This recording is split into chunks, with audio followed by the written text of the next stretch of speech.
Host standing in a cozy, eco-friendly living room. Host, friendly, excited. Hey there, welcome to EcoSmart Living.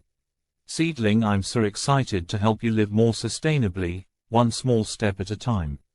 Today, I'm sharing 3 super easy eco-friendly habits that you can start right now. Let's jump right in. 1. Bring a reusable bag everywhere. Keep one in your car or bag, no more plastic bags. Host using a reusable cloth bag while shopping. Use a reusable water bottle, switch from plastic to a reusable one. It's a small change with a big impact. Host filling up a sleek, reusable water bottle. Turn off lights when not in use, save energy and reduce your carbon footprint by simply flipping the switch when you leave a room. Host turning off lights while exiting a room.